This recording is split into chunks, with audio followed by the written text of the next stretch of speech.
Salve rapaziada, tudo bem com vocês? Quanto tempo?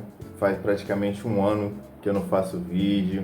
Desculpa o sumiço, sei que algumas pessoas até perguntaram, sumiu, parou, mas vida de professor é assim, né? Para quem ainda não sabe, sou professor, então nesse último ano, né, desde fevereiro do ano passado até o fevereiro desse ano, foram muitas trocas, início de ano é um período complicado para aulas, né, no meio do ano acabei trocando de escolas também, teve muitas reviravoltas, mas claro, não deixei de estar aportando nesse momento, né? Naquele momento que eu gravei meu último vídeo, estávamos também aportando em prol de chegar aos 200 mil, não consegui até o momento, mas estamos nessa jornada, né? Consegui um aporte considerável, né? E estou em pequenas metas agora, até chegar os 150 mil.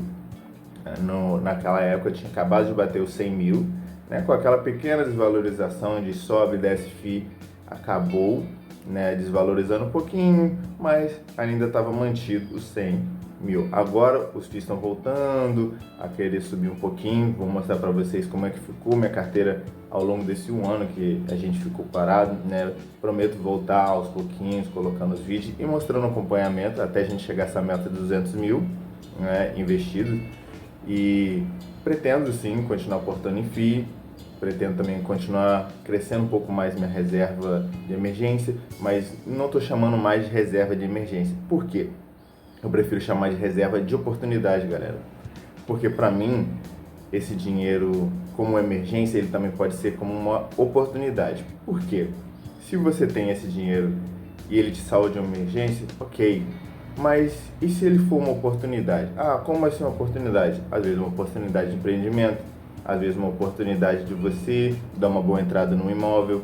Para quem não sabe, essa casa ela é minha, né? Mas ela não é localizada num bom bairro aqui do Rio de Janeiro. Então quem sabe eu não posso utilizar isso como uma entrada para um novo imóvel e tornar isso aqui uma outra fonte de renda, né? É um dos meus sonhos também tornar isso aqui uma outra fonte de renda, né? Além dos FIIs de papel e tijolo, eu tenho a possibilidade de tornar essa casa aqui uma outra fonte de renda. Mas claro, isso não vai impedir que eu continue investindo. É um motor a mais para chegar na independência financeira, liberdade financeira e você poder ter mais de uma fonte de renda trazendo dinheiro. Afinal de contas, imagino que todo mundo que investe aqui está buscando chegar nesse patamar, onde que você não dependa de patrão, nem de terceiros para ter uma fonte de renda, você construa a sua própria renda. Então, eu estou nessa busca em que eu possa poder ficar tranquilo, poder deitar minha cabeça no travesseiro em paz, né? E não ter esse problema de, hoje eu não consigo pagar as contas. Bem, os FIIs estão me rendendo um bom dinheiro, vou mostrar para vocês tudo, já já a gente vai para a tela do Investidor 10 e vamos ver quanto que a gente recebeu também ao longo desse 2025, né, se valeu a pena pela quantidade que eu tenho em FIIs investido e quanto será que eu vou conseguir ganhar já em 2026, uma projeção aproximadamente, né, baseada no ano passado para esse ano. E claro, quanto foi que eu recebi total de dividendos em 2025. Então, vou falar para vocês superficialmente, depois eu consigo fazer um videozinho um pouquinho melhor explicando cada passo e a gente continua aí.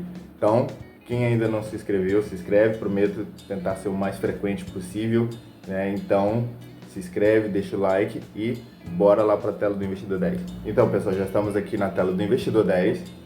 Então, como vocês podem ver, daquele um ano para cá, né, o patrimônio deu uma oscilada mediante a bolsa, né? Vamos pegar aqui de fevereiro até fevereiro desse ano. Legal que a gente tem um ano, então dá para a gente ter essa ideia como foi a evolução patrimonial. Então, naquela época, como eu falei, eu tinha acabado de chegar, como vocês podem ver, o patrimônio de 100 mil, né? Então, eu tinha ali em média um ganho de capital de 6, quase 7 mil reais.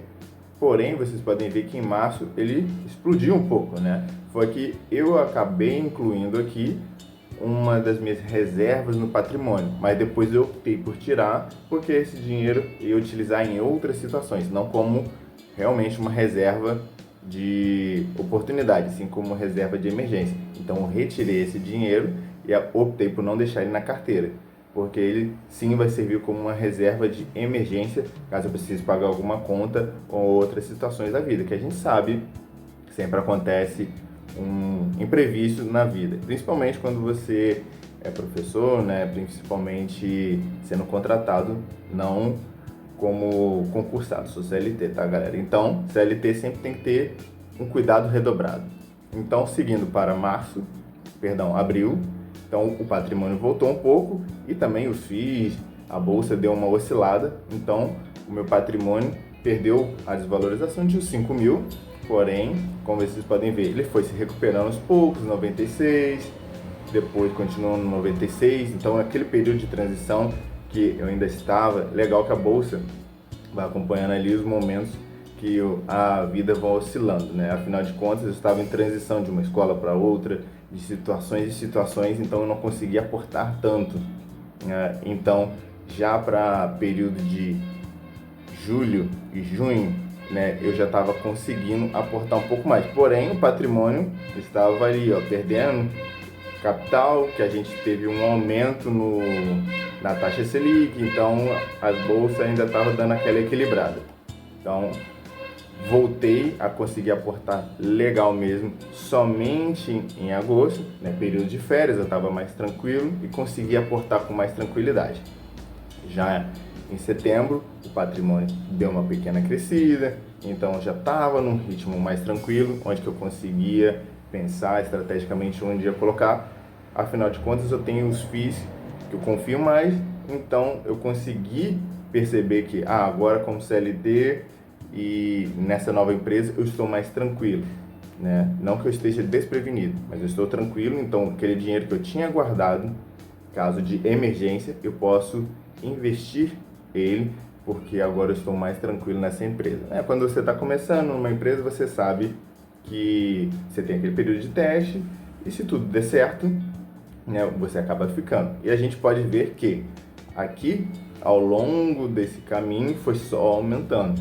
Saiu de 108, vamos para 111, 114, depois subindo para 119, né? E aquela a gente sabe, para o final do ano vem 13º, vem férias, então a gente consegue fazer um aporte um pouquinho maior, né? Então, essa é a realidade de até um professor CLT, né? Digam aí nos comentários se vocês acham melhor professor CLT ou professor investe, ou até mesmo continuar como leigo investe. Apesar de professor, galera, sou leigo na parte de investimentos, porque eu estudo e mesmo assim sou leigo, né? Comparado a Primo Rico, Natália Arcuri, nós somos leigos aqui aprendendo a como investir, né? Então, por enquanto, eu estou com 95.877 em FIIs, né? Tenho um dinheirinho na renda fixa, 17 mil, vai se valorizando, né? É 14% da minha carteira. Tenho um pouquinho em tesouro direto, 2 mil apenas, né?